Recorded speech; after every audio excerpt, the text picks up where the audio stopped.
Hello friends, welcome to Ashish Computer Classes, and this is video number 2 of Computer Science Class 12 Chapter 1. Okay. Topic is a dry run.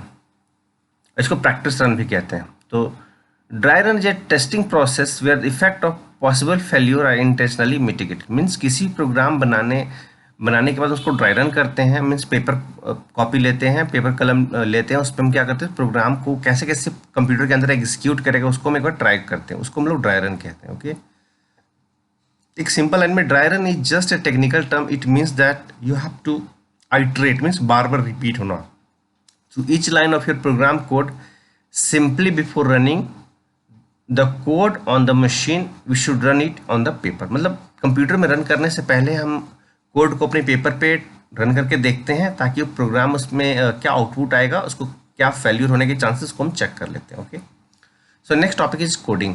Coding is primary method for allowing inter communication between human and machine. Means coding क्या है, एक primary methods है जो किसके बीच में communicate करता है, machine और ह्यूमन के बीच में कम्युनिकेशन होता है, उसको हम लोग कोडिंग कहते हैं. ठीक है, जो हम C++ में जो एडिटर पे जो लिखते हैं उसको हम लोग कोडिंग कहते हैं. Okay, tokens. टोकन्स क्या है? टोकन्स है smallest individual units of program is called tokens. Means जो भी कंप्यूटर में छोटा छोटा वर्ड्स लिखते हैं, चाहे C++ में जैसे कॉमा हो गया, hash, include, iostream.h, int a b वगैरह, कुछ भी हम प्रोग्रामिंग के दरमियान लिखते हैं उसको हम लोग टोकन्स कहते हैं. तो इसका आंसर है, क्वेश्चन पूछा what are tokens. Means each word and punctuation is referred to as tokens in C++. Means हर एक वर्ड या पंक्चुएशन को हम टोकन्स कहते हैं. Okay, tokens are the smallest building block और smallest unit of C++ program. Means tokens क्या है? Smallest unit of C++ program है. ओके, देखो बहुत सारे तरह का टोकन्स होता है. Here following are the different types of tokens. Okay, so पहला आइडेंटिफायर, दूसरा कीवर्ड, तीसरा कांस्टेंट, चौथा operator and fifth is string. So let's discuss one by one. Okay, so पहला आइडेंटिफायर. आइडेंटिफायर क्या है?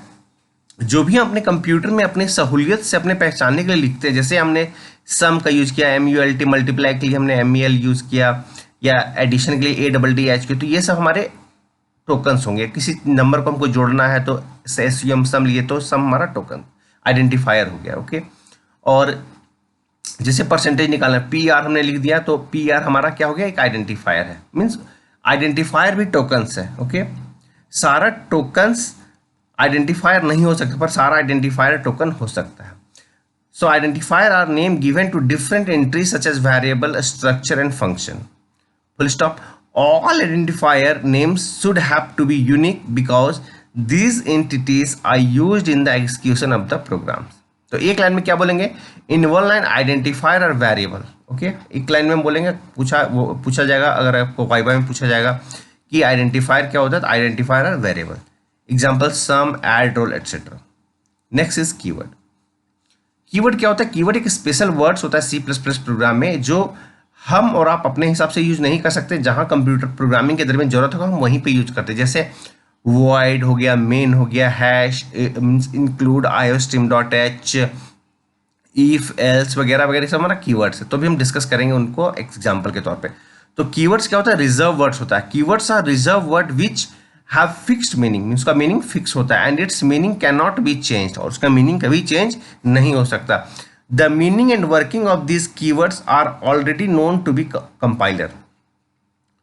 मतलब इन सब जो कीवर्ड्स का मीनिंग कंपाइलर के पास पहले से मौजूद रहेगा. C++ has more number of keyword than C. और एक चीज है, C प्रोग्रामिंग लैंग्वेज से ज्यादा कीवर्ड किसके पास है? C++ के पास है. And those extra one have special working capability. उसके पास एक्स्ट्रा वर्किंग कैपेबिलिटीज भी है. जैसे C प्रोग्रामिंग लैंग्वेज हमारा स्ट्रक्चर प्रोग्रामिंग लैंग्वेज था, और ये C++ हमारा ऑब्जेक्ट ओरिएंटेड प्रोग्रामिंग लैंग्वेज है. Okay, note, you can't use keyword identifier. कभी कभी ऑब्जेक्टिव आपको एग्जाम में पूछेगा कि क्या कीवर्ड को आइडेंटिफायर के तौर पे हम यूज कर सकते हैं? No, never. हम ये चीज कभी नहीं यूज कर सकते हैं. कीवर्ड को हम आइडेंटिफायर के तौर पे हम कभी नहीं यूज कर सकते हैं. It's reserve word in C++ library and use to perform a internal operation. तो ये बहुत कुछ कीवर्ड्स है, जैसे हम यहाँ पे मेंशन कर दिए सारे जो कीवर्ड्स है: ASM, auto, bool, break, case, catch, char, class, const underscore cast, underscore cast, continue, default, delete, do, double, dynamic, cast. ठीक है, फिर इसके बाद हमारा हो गया else, enum, explicit, export, extern, देखिए हम रो वाइज हम एक बार पढ़ देते हैं। यहाँ पे ऐसे हमने अल्फ़ाबेटिकल वाइज हमने लिखा है, तो हम सब पढ़ देते हैं ताकि आपको बार बार हमें इसको पेपर को स्लाइड्स को अप डाउन करने की जरूरत ना पड़े। Else, new, this, enum, operator, throw, explicit, private, true, break, export, protected, try, case, extern, public, typedef, ये सब हमारा catch, false, register, typedef, cap, float, interpret, cast, typename, class, for, return, union, const, friend, short, unsigned, const, cast, goto, signed, using. ठीक है, ये हमारा last page है।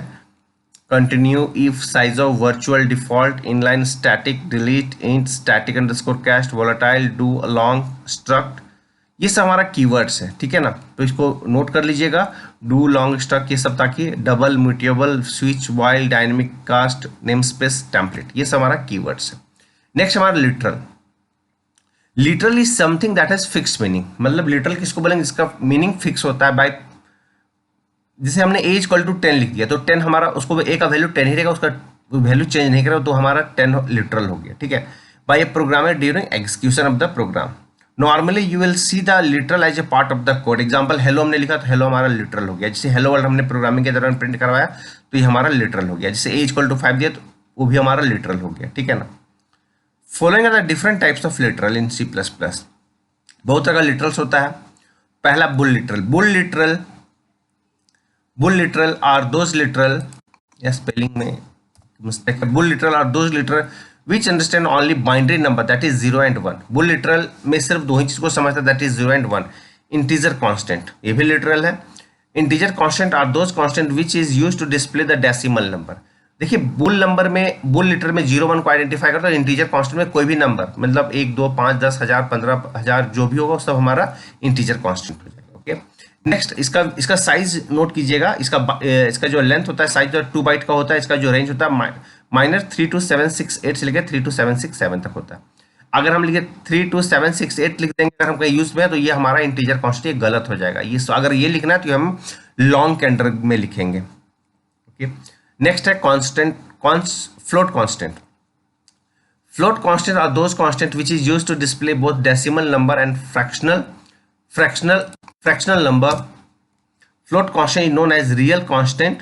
Size of float constant is 4 byte and its range is 3.14 into 10 का power -38 to 3.14 into 10 का power 38 -1। Means अगर पूछा integer constant का साइज क्या होता है 2 बाइट, फ्लोट कांस्टेंट का साइज होता है तो 4 बाइट। ये ऑब्जेक्टिव में पूछता है, उसका रेंज इतना नहीं याद रहेगा तो कोई चलेगा, पर याद रखिएगा इसका साइज जो इंटीजर का साइज जो 2 बाइट होता है, फ्लोट का साइज होता है वो 4 बाइट का होता है। Character constant. Character constant are those constant which is used to display the single character written in single quote such as A, B, etc। मतलब कैरेक्टर कांस्टेंट इसका भी साइज याद कीजिए, इसका साइज 1 बाइट होता है और ये सिंगल कैरेक्टर्स को सिंगल कोट्स में लिखता है। इसको हम लोग कैरेक्टर कांस्टेंट कहते हैं। Short name of character constant is char. The size of character constant is 1 byte. इसका भी हमने थोड़ी देर पहले डिस्कस किया था, इसका साइज 1 बाइट होता है। इस रेंज इज 1 -1 28 to 127 होता है इसका रेंज, क्योंकि इसका 1 बाइट में 8 बिट होता है। 2 का पावर इट इक्वल टू 255 और 255 का जो वैल्यू होता है ये 128 से 127 के बीच में 255 वैल्यू होता है। ओके, नेक्स्ट है लास्ट हमारा string constant. String constant is used to display the multiple character which is written in double quote such as hello, welcome. इसका भी साइज 1 बाइट का होता है। ठीक है ना। और स्ट्रिंग जो होता है ये भी हमारा कांस्टेंट है और इसका साइज हमारा 1 बाइट होता है। ठीक है, बहुत सारे कैरेक्टर मिला के स्ट्रिंग बनता है और इसका भी साइज 1 बाइट होता है। Okay, punctuators. Punctuators is known as separator. Punctuator क्या बोलते हैं? सेपरेटर, जैसे कॉमा, ब्रैकेट, सेमीकोलन, ये सब हमारा क्या है? सेपरेटर्स, पंक्चुएटर्स है। ओके, ब्रैकेट, ये हमारा बड़ी ब्रैकेट्स है। ओपनिंग एंड क्लोजिंग ब्रैकेट इसको बोलते हैं। It indicate single and multi dimensional array subscript. इसको एरे में जी इस ब्रैकेट को हम यूज करते हैं। ओके, नेक्स्ट हमारा ब्रेसेस। ब्रेसेस हमारा opening and closing braces indicate the start and end of the compound statement. मतलब जब हम प्रोग्रामिंग करेंगे तो इस ब्रेसेस का हम यूज करेंगे। पैरेंथेसिस, ये पैरेंथेसिस होता है, इस वाले सिंबल को पैरेंथेसिस कहते हैं। इसको याद करने का डेफिनेशन जरूरत नहीं है, पर आप समझिएगा, that will be enough. Opening and closing parenthesis indicate the function call. इस फंक्शन को कॉल करने के लिए यूज करते हैं। comma everybody know it is used as a separator in a function argument list. Asterisk इसको पॉइंटर को call करने के लिए बुलाया जाता है. It is use for pointer declaration. The asterisk is a variable declaration denote the creation of pointer to data types. Means comma क्या करता है, सेपरेट करता है. एस्ट्रिक क्या करता है, पॉइंटर डिक्लेयर करता है. इस सब चीज़ को हटा दीजिएगा.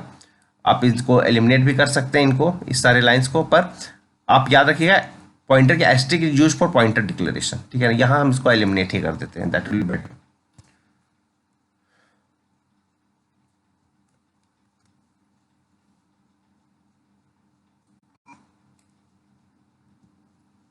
नेक्स्ट हमारा semicolon. It is used as a statement terminator. कोई भी स्टेटमेंट जब हमारा कंप्लीट होता है C++ में तो हम वहाँ पे सेमीकोलन देते हैं. ओके, और उसको हम टर्मिनेटर भी बोलते हैं. किसी कोई भी लाइन खत्म होता है तो यहाँ पे हम सेमीकोलन देते हैं और लाइन हम समझेंगे कि लाइन कंप्लीट हो गया. नेक्स्ट हमारा colon. It indicate a label statement. Colon क्या होता है, ये लेबल स्टेटमेंट को बताता है. Equal to sign. It is use for variable initialization and as an assignment operator in expression. मतलब ए इक्वल टू 2 लिख दिया, मतलब ए का वैल्यू 2 हो गया, वो हम इक्वल टू का साइन देते हैं. ये पाउंड साइन होता है, जिसको हैश को हम पाउंड साइन बोलते हैं. इसको हम कहते हैं pre process directory. Pre process directory मतलब कोई भी प्रोग्राम को स्टार्ट करने से पहले ये प्रोग्राम को एक्टिवेट करता है. जिसे हमने हैश इंक्लूड iostream.h लिखेंगे प्रोग्रामिंग है तो वहाँ पे सबसे पहले हम हैश का साइन देंगे. इसको हम पाउंड साइन कहते हैं. The pound sign hash is use for pre process directory and double pound sign is used as a operator to perform token replacement and merging during the pre-processor phase. तो यहाँ पे इस एक line को सिर्फ आप ध्यान रखना है. The pound sign has a use for pre-processed directive. आप इस लाइन को याद रखिएगा, बाकी लाइन को आप एलिमिनेट कर दीजिए. Okay, ellipse. लास्ट टॉपिक है इसका. Ellipse are used in the formal argument list for function prototype to indicate a variable number of argument. Which means argument list may contain any number of argument and of any type. Means ये बताता है कि argument में हम किसी भी तरह का हम कंटेंट हम डाल सकते हैं. ठीक है, तो इलिप्स इसको आपको ज़्यादा ध्यान रखने की जरूरत नहीं है. अब नेक्स्ट टॉपिक पे आ जाती है ऑपरेटर. तो ये वीडियो नंबर 3 में ऑपरेटर को कवर करेंगे. ऑपरेटर क्या होता है, जो भी कोई काम को करता है उसको हम लोग ऑपरेटर कहते हैं. ओके, और जो एक ऑपरेटर होता है एक ऑपरेंड होता है. तो मीन्स ऑपरेटर काम करता है और ऑपरेंट पे काम होता है. तो ये 3rd video will cover operator. Okay, so we'll cover this in the 3rd video. In the 3rd video we'll cover operator. Okay, so you have to note it down. So please friends, अगर आपने हमारे channel को subscribe नहीं किया है तो subscribe कर लीजिएगा. In 3rd video we will discuss operator and then onward हर एक टॉपिक आपको हमारे चैनल पे मिलेगा. So thank you. Have a great day.